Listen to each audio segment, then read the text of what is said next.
Regresamos acá a Radio Análisis, son exactamente las 8 de la mañana con 41 minutos y estamos en nuestro panel de debate habitual, en esta ocasión con nuestros invitados en estudio. Ya los vamos a presentar. En primer lugar le damos la bienvenida a la editora general de Radio Universidad de Chile, Montserrat Rolano. ¿Cómo estás, Monse? Hola, muy bien, con todo el ánimo de día lunes. Sí, aparte que hay varios temas de los que conversar. Y saludamos, por cierto, a nuestros invitados, la presidenta de la Federación Regionalista Verde Social, Flavia Torrealba. ¿Cómo estás, Flavia? Buenos días. Hola, buenos días, ¿cómo están? Monse, Patricia. Sí, Claudio. Estoy reemplazando a Patricia. Como nos veíamos siempre por Zoom. Sí, no, pero estoy de panelista subrogante. Y también está con nosotros el sociólogo, ex dirigente estudiantil, dirigente ejecutivo de Rumbo Colectivo, Tomás Leighton. ¿Cómo estás, Tomás? Bienvenido también. Muy bien, muchas gracias por la invitación, Claudio, Monse, hola Flavia. Sí, les voy a pedir estar con ustedes. Les voy a pedir que hablen. Sí, les voy a pedir que hablen lo más cerca a los micrófonos. Ya, que perfecto. No, como una distancia, una cuarta, como se dice. Sí, así nos enseñan en la escuela. Bueno, estábamos muy interesados hablando en la pausa aquí con nuestros panelistas respecto del tema que va a marcar políticamente la jornada. Probablemente son los dichos de Natalia Piergentili, que reaparece después de algunas semanas, estuvo fuera de Chile y no participó también de algunas instancias ahí con el oficialismo, y da esta entrevista bien agresiva con sus socios, ¿no? Principalmente apuntando a Prueba Dignidad. Habla de los monos peludos. Yo la verdad nunca había escuchado ese concepto, no sé a qué se refiere, bien novedoso. Habla también de las demandas de las minorías sexogenéricas, las que califica como leceras. Bueno, hay una serie de declaraciones que ya ustedes han escuchado, nuestros panelistas, por cierto, pero también nuestros auditores y auditoras. Bueno, quería partir con eso, ¿no? ¿Cómo ustedes, que son integrantes del oficialismo, ambos, cómo reciben estas declaraciones que ayer la presidenta del PPD en la noche las matiza, pero tampoco se arrepiente del todo, ¿no? Ella dice fue un error, como la forma, y dice aquí, tengo textual, no creo que el fondo sea desafortunado, o sea, de alguna manera plantea el punto respecto del fondo de sus declaraciones que hace, bueno, es bien extensa la entrevista y no la voy a mencionar entera, pero se refiere a hartos temas. Flavia, ¿cómo recibes estas declaraciones yendo a la forma, primero que ya es la que califica como un error, y luego al fondo, donde señala, entre otras cosas, que hay problemas de gestión, ¿no? Y que la izquierda o la centroizquierda no está llegando con su mensaje a las clases más populares, también haciendo ahí un análisis con respecto de las elecciones del domingo antepasado? Bueno, las escuché con estupor, la verdad. Me provoca mucho cuestionamiento también cómo estamos construyendo esta mayoría a la que el presidente nos ha llamado, porque además había sido una semana redonda, preciosa, donde había entrado a regir el tema de los el pago de deuda de alimentos. Del pago de deudas de alimentos, que simbólicamente, es decir, eso no es para ningún mono peludo precisamente. El royalty minero, si los monos peludos están en el norte tratando de recuperar sus territorios degradados, entonces estamos en un mundo muy complejo. Para nosotros especialmente el tema del royalty minero, ustedes saben que es muy importante. Llevamos 20 años los regionalistas verdes, encabezados por Jaime Mulet, Esteban Valenzuela, Velázquez, por la ley de rentas regionales, que esta semana había tenido un avance muy significativo. Entonces habíamos tenido una semana, a las 40 horas, el sueldo mínimo que se había aprobado, había sido una semana extraordinaria. Y termina, digamos, de este color, y ocultándose un poco los avances que habían sido sumamente profundos, con esta forma un poco política, por cierto, y como que te preocupas tú, ¿con quién estamos conviviendo? Estamos con la mano que mece la cuna en el fondo, porque tú vienes de dos elecciones donde la intensidad del compromiso con la agenda progresista no la viste tan clara. Y eso es lo que me cuestiona más severamente. Cuando empujamos la campaña del apruebo por la nueva Constitución, Es claro que hubo dirigentes del sector del socialismo democrático que no solo se abstuvieron de participar en el apruebo, sino que además estuvieron en contra abiertamente. Y ahora en el tema de las elecciones, impulsar una lista paralela, sabiendo que todos los estudios decían que era un error. Yo respeto las posiciones políticas, así se lo hice saber a la Natalia.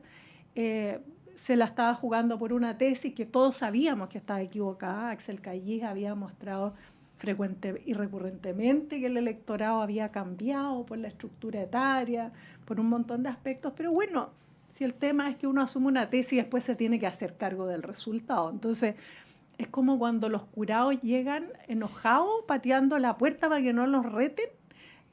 Da la impresión de que hay ahí una actitud como agresiva para disminuir la responsabilidad de una tesis errada y de un compromiso que yo lo conversaría más profundamente con ella, digamos, con la agenda progresista, porque todo el mundo dice, bueno, corrijamos la agenda progresista, veamos cuáles son las prioridades del programa, y yo les digo, ya, ¿cuáles?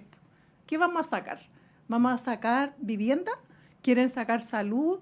¿Quieren sacar educación? ¿Cuál es la parte que les molesta de las grandes reformas que el presidente Boris comprometió con el país? Entonces, me parece que también es una respuesta que ellos tienen que dar, porque hasta el momento yo reviso el programa y no veo cuál es la parte que les molesta del programa. Otra cuestión es que ningún gobierno evidentemente alcanza a cumplir su programa en un periodo de 4 años. Pero otra cosa es abandonar un programa que yo creo que todos dicen el programa, pero ¿cuál es la parte que les molesta? ¿Quieren mantener las AFP, las ISAPRE? Hablemoslo, ¿te fijas? Vamos a un sistema mixto, si eso es lo que están defendiendo. Pero me parece que hay cuestiones que son muy profundas, que no se han hablado abierta y sinceramente, y que eso es lo que finalmente hace ruido y sale como con estas señas. Tomás. No, muy en la línea de lo que decía Flavia. A mí me parece que las declaraciones de Pier Gentili son fuera de contexto, o sea, completamente fuera de contexto en 3 sentidos al menos. En primer lugar, porque después de los resultados del 7 de mayo, el gobierno se ha dedicado a hacer más que a decir. Es decir, se ha dedicado a responder el mensaje de alguna manera a la ciudadanía de rechazo de alguna manera a quien está de turno en el gobierno, y responder a las urgencias sociales que hoy día tienen muchos sectores de la sociedad. Y en ese sentido, habíamos tenido una semana en donde se logró aprobar el royalty minero. Eso significa recursos importantísimos para el desarrollo regional, productivo, en todo sentido de la sociedad chilena en distintas partes y dimensiones de lo que se puede financiar con los recursos que se recaudan. Habíamos tenido un avance en un trámite legislativo del salario mínimo. No olvidemos que un salario mínimo que, si es que se logra aprobar con las modificaciones que se le hagan en el Senado, ¿cierto? Hoy día vuelve a la sala de la Cámara de Diputados después de las modificaciones del Senado, y si se logra aprobar va a ser uno de los salarios mínimos más altos de América Latina, y de alguna manera retrotraer a la discusión del 7 de mayo de nuevo con la forma que utiliza, es como que vuelve a tocar un tema que en realidad no sé si a los chilenos les interesa demasiado, hablar una y otra vez de los políticos al final, de las estrategias de los políticos, y saturar la discusión con cuestiones que al final no van al callo de las necesidades que tienen las personas hoy día. En segundo lugar, también es fuera de contexto, porque en realidad yo no entiendo de qué estamos hablando acá con las dos almas y todo este tema. O sea, yo no veo al ministro Marcel y a la ministra Jara defendiendo dos cosas distintas en la discusión del salario mínimo. No veo a la ministra Toá y a la ministra Vallejo esta semana al menos hablando cosas diferentes en términos de lo que plantea el gobierno sobre la mesa. Pareciera que hoy día estas diferencias que propone ella están mucho más en un plano de la idea o incluso medio ficticio de las diferencias ideológicas que pueden tener uno y otro, pero en realidad el gobierno está impulsando una agenda de reformas que no son muy extremas, que son bastante moderadas, que están siendo conversadas en las distintas instancias legislativas con la oposición. Entonces, por ese lado también es fuera de contexto. Y en tercer lugar, es fuera de contexto respecto a la historia del PPD también, que en el fondo ellos siempre tuvieron, desde los 90 en adelante, una razón de ser por fuera del Partido Socialista que tenía que ver con llevar a cabo una agenda que tuviese más conexión con la con la agenda moral o de libertades o incluso derechamente muchos de sus dirigentes participando del móvil y no sé, el caso de Jaime Bará, por ejemplo, del PPD. Entonces, esa es la tradición un poco que ella representa en el debate, que no es una tradición que venga de la agenda material o de la izquierda clásica, de solamente la igualdad de los trabajadores, no viene de ahí, y ella instala este discurso de que básicamente reduce las identidades sexogenéricas a leceras, como si fueran cuestiones postmateriales que no tienen que ver con necesidades reales de una parte de la población, ¿cierto? Lo pone como si fuera algo cultural nomás. Y que yo creo que además es un poco contradictorio con la propia tradición de su partido y tiene la cuestión adicional de que se acusa al Frente Amplio de ser esta izquierda como woke, que le llaman en Europa, como que solamente está preocupado de lo identitario, pero en realidad el gobierno del presidente Boric ha sido un gobierno que en el curso de su navegación ha logrado poner por delante siempre los intereses de los trabajadores y las trabajadoras. Sueldo mínimo estamos avanzando. Aprobamos una reducción de la jornada laboral a 40 horas para todos los trabajadores afectos al Código del Trabajo y estamos a puertas de negociar una reforma previsional que va a aumentar concretamente, si es que se logra sacar adelante, las pensiones de los trabajadores y las trabajadoras que cotizan. Entonces, en ese sentido, es como extraña esta cuestión que se forma en torno a la identidad del gobierno, cuando en realidad el gobierno hace cosas mucho más sensatas y conectadas con lo que ella dice que adolece el discurso de la izquierda. Es más una caricatura, en el fondo. Sí. Ahora, un poco fuera de contexto. Sí, ahora dejando los aspectos de forma de los dichos de ayer de Natalia Piergentili y tratando de escudriñar un poco en el fondo, hay como dos cosas rápidas que uno podría decir. Primero, que hay efectivamente una defensa que ella trata de hacer respecto del mal resultado que sacó su sector en las elecciones de consejeros constitucionales, tratando de decir, aquí la culpa no es toda mía, sino que es culpa de un sector que no ha sabido conectar con la gente. Entonces, aunque yo le hubiese hecho caso a ustedes y hubiésemos ido en lista única, no hubiese ido igual de mal. Y lo otro es respecto de eso mismo, en una supuesta desconexión que actualmente existe entre las coaliciones oficialistas con las demandas, por así decirlo, de las clases más populares. Y ella lo refleja en un punto que habría que verlo, porque yo por lo menos no he leído ningún estudio concreto al respecto de que efectivamente el oficialismo le fue más mal en las comunas populares respecto de aquellas con mayores recursos, o le va mejor en aquellas comunas con mayores recursos que en otras. ¿Qué podríamos decir respecto de eso que se trata de instalar por lo menos en esta entrevista? Yo creo que ese es el punto efectivamente más valioso de esta discusión. Me parece que sí hay que hacerse cargo de este dolor que es para los sectores progresistas que nos hayan ganado en los sectores más populares. Yo conozco efectivamente el mapa y así es. Y no es que haya ganado el progresismo en las comunas más ricas. En las comunas más ricas ganó la derecha, por cierto, que son 3, 4, digamos. Pero nos ganaron el territorio en los nuevos sectores que están ingresando a la política nacional y hemos estado perdiendo conexión efectivamente. Yo sí creo eso. Entonces uno pregunta o se pregunta por qué está pasando esta cuestión, que es la pregunta de fondo. Y es ahí donde tú vas a este análisis de qué tan progresistas son los progresistas o qué tan parecidos somos los unos con los otros. Y efectivamente ahí volvemos al tema de las dos almas y vamos a volver a tener que preguntarnos estas dos almas, ¿dónde se expresan?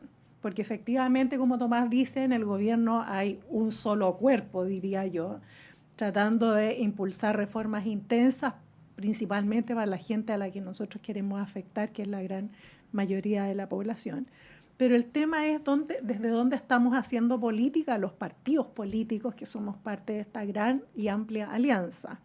Y esta gran y amplia alianza, ¿qué tan amplia es y hasta dónde llegue? ¿Cuál es su límite finalmente? Y bueno, tú ahí necesariamente no puedes obviar que hay que echarle una mirada a los 30 años. La gente cuando estalla este país, porque este país estalló, hay mucha tinta que corre todavía para explicarse las razones. lo hizo por razones concretas, por los abusos, por las AFP. Yo misma marché muchas veces, digamos, y no soy de las que se oculta. Marché y seguiría marchando, pero ahora están tan restringidas las libertades con la ley Nayin Retamal que es hasta peligroso. Entonces, uno dice, esta cuestión que era evidente que estaba pasando, que había un consenso, que había un sistema que no va a negar naturalmente el progreso material de los últimos 30 años, pero sí hubo un quiebre en las relaciones sociales, en las aspiraciones, en la estructura social, en los anhelos, en lo que es netamente político. Ahí fue donde el país se fractura. ¿Y quiénes son los responsables de esto? Yo personalmente me salí de la Concertación en el 2002, porque sentía que había un desplazamiento de la promesa original con el pueblo de Chile, y donde había un partido transversal que estaba gobernando finalmente y que era imposible diferenciarlo, y el modelo estaba dejando atrás a mucha gente, y efectivamente así fue, y se metieron en esos sectores que habían estado siendo postergados, partidos muy de derecha que hicieron la pega que se estaba dejando de hacer por los sectores progresistas. Entonces ahí sí creo que hay un tema muy importante del que hacerse cargo. Yo no creo en esta teoría del péndulo, porque eso podría hacer suponer que uno perfectamente se puede quedar a esperar a que el péndulo se devuelva para las próximas elecciones, y eso no va a pasar si es que no trabajamos. Nosotros perdimos electorado, se desplazó el electorado. Hay un estudio muy interesante de Alberto Mayol que muestra y demuestra con números, digamos, que el 45% de la gente que votaba por el partido de extrema derecha no votaba originalmente por ellos, sino por la Concertación. Entonces, esa es una cuestión de la que hay que hacerse cargo urgentemente. Y lo otro es el ingreso de los nuevos, lo que conversábamos con el Tomás antes, el ingreso de los nuevos electores, esta gente que nunca había estado en el sistema que viene de los evangélicos, de sectores valóricamente más conservadores, que están identificándose con un partido que les entrega un esquema, un explicativo de vida y de integración finalmente. Así es que creo que ahí hay un tema del que hay que hacerse cargo, sin duda. Sí, bueno, el tema de la elitización de las izquierdas es algo de lo que venimos hablando hace muchísimo tiempo, incluso antes del estallido social. Es un fenómeno político en Chile desde hace décadas, incluso yo me atrevería a decir.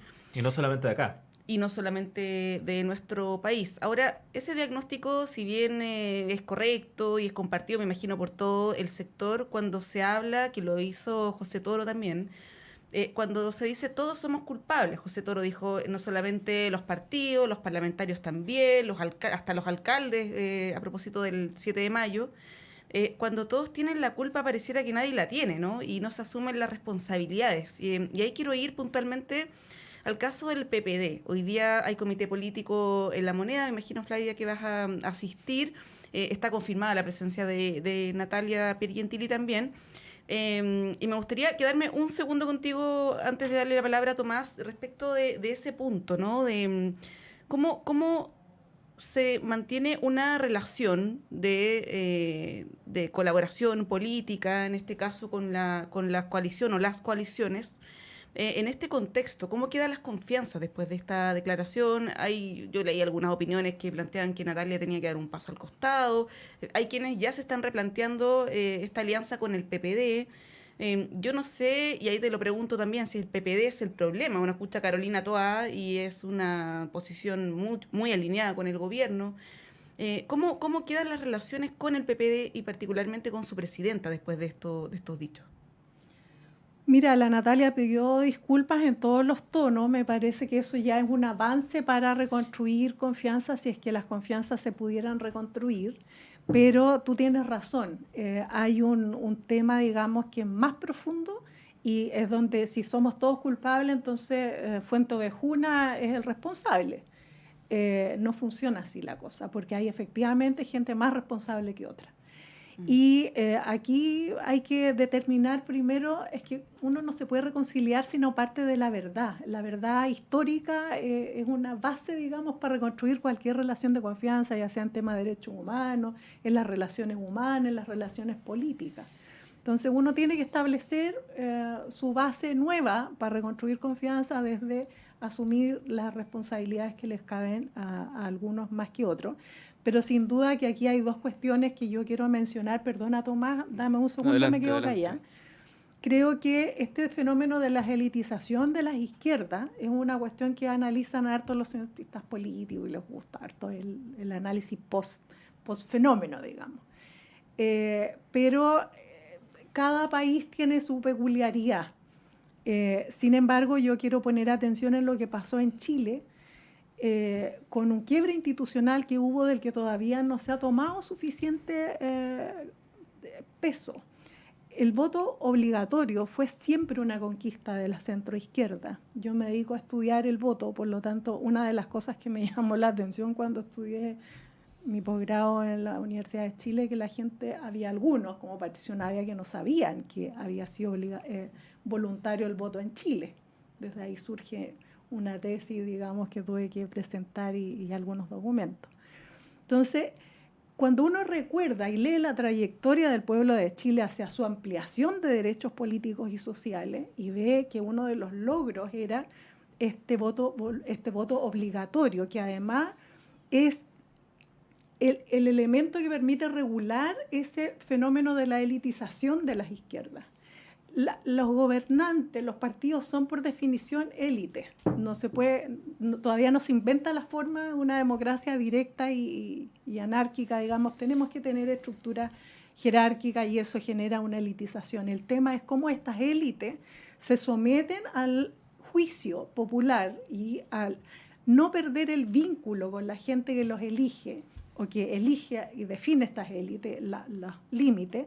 Y eso se hacía regularmente en Chile con la elección obligatoria.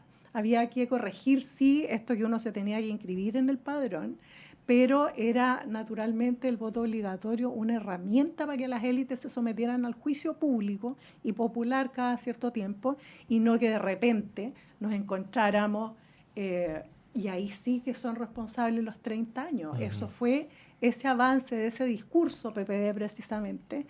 Ricardo Lago, la Carola Toá estaba en esa época en eso, nos trataron de dinosaurio, todo tipo de cosas a los que defendimos el voto obligatorio.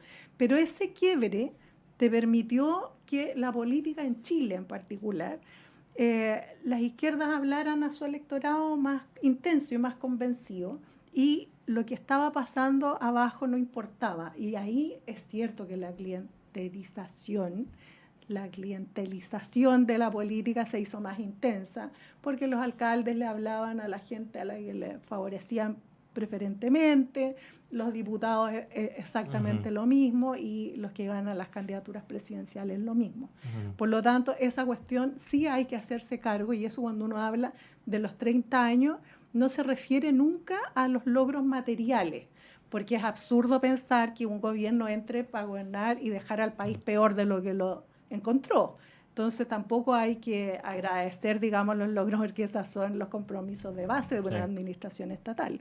El tema es cómo se quiebra ese espíritu, lo que era propiamente chileno, ese Chile profundo, y ahí creo que hay un tema del que no se ha tomado suficiente nota. Por lo tanto, por eso cuando uno habla, el PPD es el problema.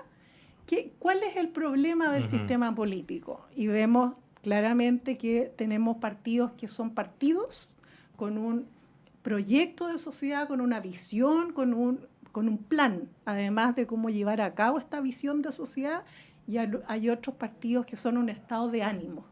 Te fijas que son una suma de causas que perfectamente podrían estar en otros partidos y que distorsionan un poco esta relación, porque y ahí tú dices, esta fragmentación que tiene el sistema político es producto de que hay muchos partidos. ¿Qué son los partidos en este momento? ¿A quién responden? Sí. Así es que, perdona, Tomás. No, adelante. Tomás se va a enojar con nosotros, porque Te voy a tener Vamos que a la pausa, ver. vamos a la pausa. Tenemos Vamos a la que pausa. hacer una pausa ahora, pero volvemos en breve. Continuamos No se conversando aquí con Muy Tomás y con interesante. Flavia.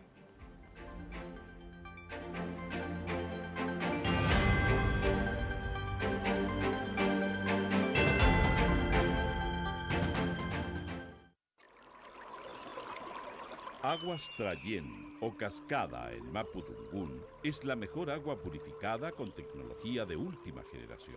Para más información, visite su página web www.aguastrayen.com.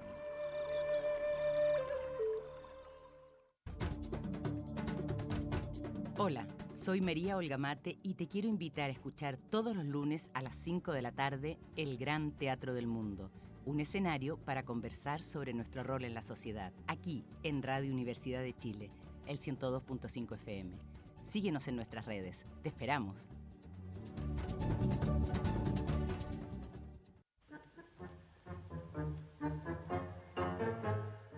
Mano a mano con el tango, con los NIN, usted ya lo sabe, todos los sábados de 10 a 11 de la mañana, por supuesto aquí en Radio Universidad de Chile, 102.5 de la frecuencia modulada. No se olviden, todos los sábados de 10 a 11 de la mañana, mano a mano con el tango.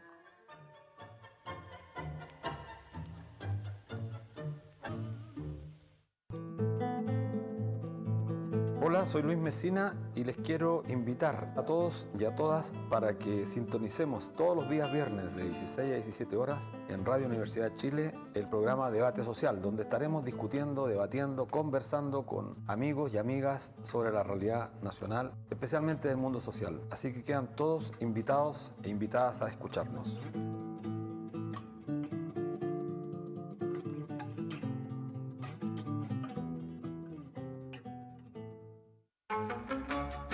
Radio Universidad de Chile le invita los lunes a las 21 horas a buscar en conjunto el Bello Cine. Una conversación musical para encontrar las buenas señales, para volver a creer en un país digno, para buscar un mejor destino, para buscar un bello cine. Un programa creado y conducido por Argos Geria. Bello Cine, lunes a las 21 horas en la radio que piensa.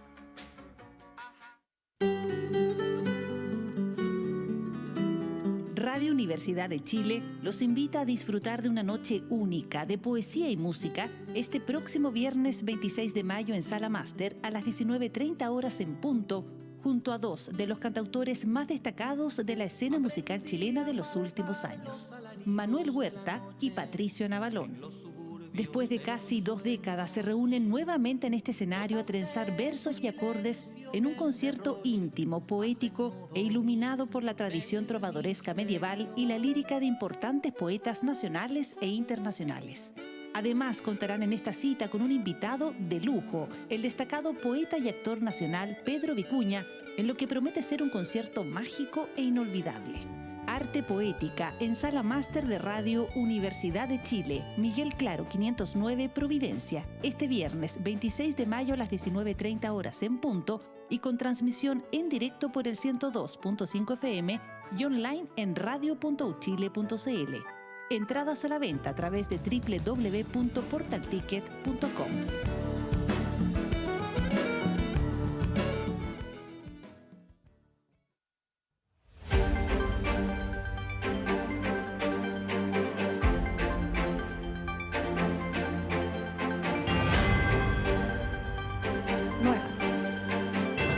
Regresamos a esta primera edición de Radio Análisis, son las 9:11. Estamos conversando junto a Flavia Torrealba. También está con nosotros Tomás Leighton, hablando de diversos temas. Tomás, la palabra es toda tuya respecto a lo que planteaba Flavia, lo que planteaba muchos temas. No, mira, yo creo que me parece interesante lo que se plantea respecto al voto obligatorio, porque es verdad que la imagen del péndulo no necesariamente es demasiado, no es la metáfora quizá más adecuada, comprendiendo que respecto a la flexibilización del voto hacia una modalidad voluntaria, hacia una obligatoria, es como un cambio muy abrupto, de alguna manera. O sea, tenemos un electorado completamente distinto que lo que hay que hacer hoy día es intentar comprenderlo. Si uno fija las tasas de participación desde que retorna la democracia, es como una U, ¿cierto? O sea, al principio una alta participación y baja a niveles mínimos históricos y hoy día vuelve a subir abruptamente. Entonces, como que efectivamente hay un sector de la sociedad que se está incorporando a la participación política forzadamente y de alguna manera no ha participado de la vía del voto en todos estos años. No es solamente un electorado joven, también hay gente mayor que no había votado y que de alguna manera de eso se trata el desafío que abre no solo el 4 de septiembre, sino que ahora el 7 de mayo. Comprender a ese electorado nuevo que antes estaba afuera y que parece ser muy reactivo. Y ahí nuestra interpretación del 7 de mayo, efectivamente, es que el Partido Republicano logró capitalizar coyunturalmente, es decir, en esta ocasión, un voto de repudio al establishment que le dicen, pero puede ser en realidad de rechazo a todo lo que esté de turno en el poder. Y eso tiene que ver con que hoy día las elecciones, no solamente en Chile, se están definiendo por identidades negativas. Es decir, voto mucho más en contra de algo que a favor de algo. Y los votantes nuevos, según por ejemplo Cristóbal Uneus de la empresa de Ann Holster, que ellos en el fondo en Chile tenemos no muy buenos datos electorales para poder analizar y cruzar bases y poder determinar, bueno, de dónde viene cada uno de los votos y el comportamiento de los votantes, pero ellos con un modelo algorítmico logran determinar, por ejemplo, una de las hipótesis, que es que hay 16 puntos de los 35 puntos que saca Republicano que no vienen de un trasvasije entre la derecha. O sea, es decir, no es un votante tradicional de derecha, sino que es un votante que no había marcado preferencia en el pasado y que ahora lo hace por los republicanos y en gran medida lo hizo también por el rechazo el 4 de septiembre pasado. Entonces ahí uno se pregunta qué es lo que está pasando en Chile, que la nueva izquierda también se sirvió en un momento para poder emerger institucionalmente de un voto de repudio a los partidos tradicionales y hoy día lo capitaliza Republicano en esta otra ocasión. O sea, antes fueron la agenda antiabuso y hoy día es un problema de inseguridad, que fue el tema al cual se dedicaron los republicanos a hacer campaña. Entonces la pregunta es cómo le hablamos a ese mundo de electorado nuevo que se está incorporando a las votaciones y sin el cual, sin hablarle a ese mundo, no hay ninguna posibilidad de éxito porque los números no dan. Entonces esa es la gran pregunta que de alguna manera está detrás de todos los ejercicios de crítica, autocrítica o proyecciones que pueda hacer cualquiera de los sectores que hoy día está representado en el oficialismo, y esa es de alguna manera el punto de partida para lograr entender qué es lo que está ocurriendo, ¿cierto?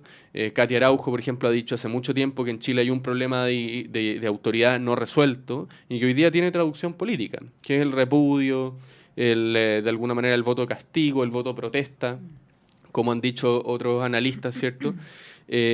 Porque pareciera que hasta el día de hoy, y de alguna manera, hay una cuestión bien trivial que no se ha resuelto. Es decir, llevamos más de 3 años desde el estallido social, y hoy día, a pesar de haber podido darle una salida institucional de alguna manera al proceso que se vivió en octubre del 2019, a más de 3 años todavía no se ven resultados concretos, contundentes, por ejemplo, en materia de pensiones o, por ejemplo, en materia de salud. Entonces, de alguna manera, hay una crisis del Estado en Chile. Mientras tanto, crece de alguna manera el crimen organizado y ante esa ausencia del Estado, tenemos que poner sobre la mesa que lo más importante es poder dar salida concreta a esos problemas, más allá de cuánto se pueda trabar o no el problema constitucional hoy día en Chile, ¿cierto? Con un proceso en curso y que ha tenido muchas idas y venidas, pero hoy día necesitamos hacernos cargo de urgencias que son mucho más inmediatas y que ponen de alguna manera el desafío a la izquierda en el poder de poder dar respuesta. Y la trampa, o más bien el gran desafío, es que por la situación de minoría parlamentaria, cualquiera de esas reformas tiene que salir con un apoyo de sectores de la oposición también. Entonces, en navegar esa dificultad va a estar la posibilidad de poder proyectar y habilitar un ciclo de transformaciones que sea más profunda, porque parece que con lo que tenemos hoy día no nos da, y en eso tenemos que centrarnos. ¿Cómo construimos políticas de Estado que en el corto plazo y en el mediano plazo logren generar lo siguiente? Que exista un cambio entre cuando gobierna la izquierda y cuando gobierna la derecha. Eso es lo que finalmente se va a juzgar en la próxima elección presidencial, el legado de lo que puede hacer el gobierno del presidente Boric. Flavia quería agregar algo. Sí, yo ahí me separo un poco de Tomás. Yo no estoy de acuerdo con los analistas cuando hablan de que hay este voto de repudio. Y yo creo que eso es lo más peligroso de todo lo que está pasando. A mí me parece que lo que ofrece el Partido Republicano es una idea de persona, de ser humano, de hacer sociedad y de hacer comunidad. Y eso es lo que nosotros no estamos pudiendo construir. Entonces me parece que una cosa, efectivamente, es el gran problema político que tenemos que resolver, y otra cosa es la administración del Estado, que efectivamente tiene un problema gigantesco con estas minorías parlamentarias. Este es el cuarto gobierno que enfrenta minorías parlamentarias, y estamos enfrentados a un proceso de construcción de una nueva constitución donde no se le puede tocar un pelo al sistema político que tiene trabado precisamente a los gobiernos y a sus agendas. Entonces, ese es un problema. Pero el otro problema, el gran problema político que yo creo que el progresismo tiene que resolver, es cómo le decimos a la gente, sabe, otro mundo es posible, otro Chile es posible, otro tipo de relaciones y de confianza es posible. Y eso es lo que en este momento el Partido Republicano con mucha claridad está haciendo. Y están equivocados los analistas que hablan de la gente de menores recursos como si fueran solo entes económicos. La gente no se moviliza solamente por cuestiones económicas. Tú garantizando derechos sociales no garantizas que los sectores populares vayan a volcarse a las urnas a votar por ti, porque los seres humanos son seres complejos, los pobres y los ricos son seres integrales y que no solo tienen motivaciones económicas a la base de su acción política. Cuando tú tocas los derechos reproductivos y sociales y le das una categoría, que fue una pelea que tuve que yo dar al interior, digamos, de nuestra alianza, tú naturalmente afectas la visión de mundo, la cosmovisión y los valores más profundos de los sectores conservadores en este país, y que son muy católicos. De hecho, yo misma soy católica y evangélico. Pues nosotros los católicos hemos ido perdiendo adherentes y han ido a dar a los sectores evangélicos, que son iglesias que han crecido mucho. Entonces, cuando tú miras a una persona en situación de pobreza, no la puede mirar la política solo desde el punto de vista de lo económico. Aquí hay seres integrales que tienen y comparten una visión, y lo que une a un país es la idea de que tú eres igual a otro en dignidad y derechos. Si se rompe ese principio básico, estamos mal. Si rompe, por ejemplo, tus símbolos, efectivamente, ahí estamos mal, porque si tú no tienes nada, lo único que te integra con una sociedad y la visión de esta es esos momentos y esas cuestiones que unen. Entonces ahí los republicanos, yo no creo que el electorado se esté moviendo solo por el temor de la seguridad. Creo que esa es una agenda que publicitariamente, digamos, es eficiente, pero yo creo que es más profundo el problema, más profundo. No, pero en eso yo, por ejemplo, recojo el guante de parte de lo que decís, porque efectivamente, cuando tú introduces el voto obligatorio de un día para otro, después de haber consolidado un modelo político en donde se hace política sin la gente, ese fue de alguna manera el paradigma durante mucho tiempo, durante las últimas décadas, de alguna manera, que se podía prescindir de la participación política, llegando a acuerdos dentro del sistema adentro y garantizando ciertos niveles de crecimiento y de ampliación del consumo, de alguna manera. Y por otro lado, cuando hoy día se introduce el voto obligatorio de un día para otro, obviamente va a haber problemas. O sea, imagínate la distorsión de que es como que alguien que está siguiendo una dieta muy estricta de ayuno, de un día para otro se establece la obligación de comer todos los días mucho. O sea, no tiene sentido. Hay un proceso de que va a ser muy difícil lograr dar con las categorías correctas para poder hablarle a ese mundo. Y yo tampoco creo que sea solamente una cuestión económica, pero sí creo que efectivamente hoy día los ciudadanos le están dando una prioridad al tema de la seguridad, que no es solamente en la clase media o la clase media alta. O sea, en los sectores populares hay una prioridad ciudadana por el tema de la seguridad que es enorme y que cambió desde hace un tiempo hasta ahora. Perdona, Tomás, pero la oferta del gobierno es seguridad. Esa es la oferta con la que hemos estado trabajando todo este tiempo en la administración, digamos. es seguridad alimentaria, seguridad de salud, Yo estoy seguridad totalmente de avanzar. acuerdo. Entonces, por algo no logramos nosotros romper esa resistencia, y por eso digo que es más profundo. Y el momento en el que sentimos que estábamos más cerca de reiniciar el proceso fue en el estallido social. ¿Y qué pasó con el estallido social? ¿Se resolvió cuando esperábamos que iba a haber un nuevo impulso a esta reconstrucción del alma nacional? ¿Qué pasó?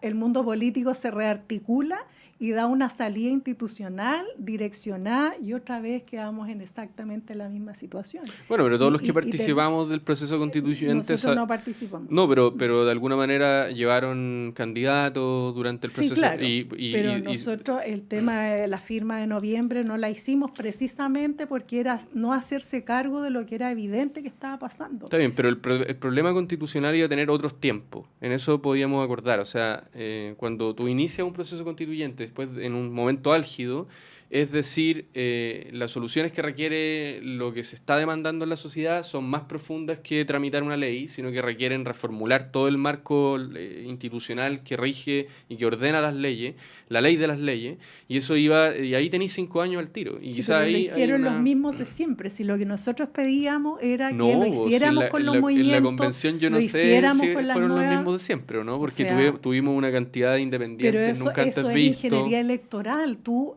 solo lo que permitió que se reconfiguraran las fuerzas, digamos, fue que se abrió el sistema electoral a que se agruparan los independientes. Si no, eso no habría pasado nunca. Entonces, ¿qué está pasando ahora?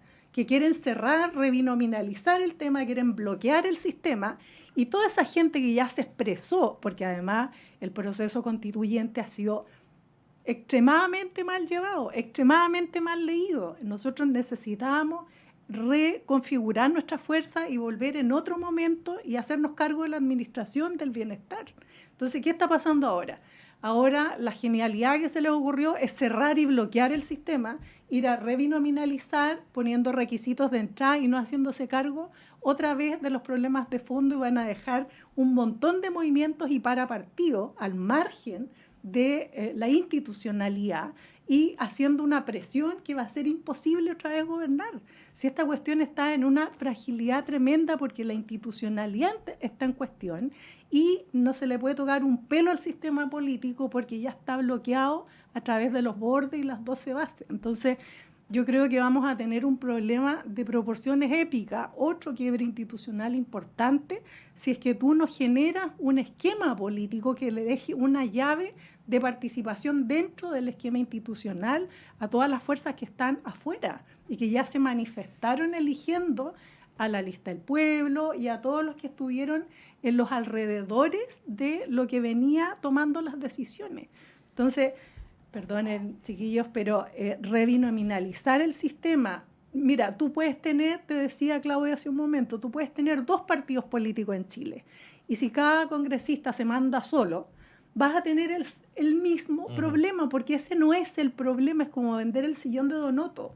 Eso es lo que están haciendo los expertos. Están poniendo un requisito de entrada que no es el problema y que va a liquidar un montón de expresiones regionales e identitarias que dan la salida a la presión que tiene ya suficientemente acumulada. Es como dar por sentado que el texto se va a aprobar en diciembre y eso no está claro todavía. De hecho, todos los analistas dicen que lo más probable es que no se apruebe porque las tasas de desafección con el proceso que viene desde antes hacen muy difícil que pueda ser viable. Entonces, yo creo que te está adelantando un poco porque hay un partido por jugarse y ahí pueden pasar muchas cosas. O sea, pero hoy día... en el primer texto todos pensábamos por los datos que se iba a aprobar por lejos. Bueno, y se rechazó y por eso ahora yo digo que no es tan fácil como decir que se va a aprobar o que lo que va a quedar es lo que tú dices. Yo te aseguro que los medios de comunicación, si les conviene, van a empujar una prueba así sin... Mira, yo lo único que, por ejemplo, coincido harto, que creo que es un tema que la coalición de gobierno y en general el mundo de la izquierda tiene que aceptar,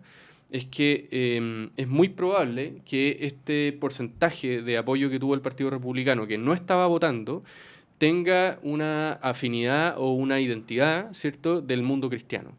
Y ahí es muy importante, un desafío como inmediato para cualquier fuerza política que quiera gobernar Chile, tener una base social cristiana a nivel ideológico de un partido que pueda representar y pueda apelar a incorporar ese mundo por banderas comunitarias, banderas de mayor inclusividad social, y en eso... Pero eso no vamos a poder existir por la barrera de entrada. No, pero yo creo que tú estás como mezclando los dos temas cuando no necesariamente están totalmente ligados. Sí. Yo solamente digo que hay un esfuerzo que tiene que hacer el mundo de la izquierda por abrirse y para poder comprender el mensaje que está diciendo la ciudadanía y no seguir echándole más sal a la comida cuando ya está suficientemente salada, y eso es lo que finalmente lleva a 2 derrotas electorales consecutivas, ¿no? Sí, hay una entrevista muy interesante en El País de España, o en El País de Chile, ahora salió un medio nuevo. El País de España, El País Chile. De Chile. Versión Chile, claro. Sí.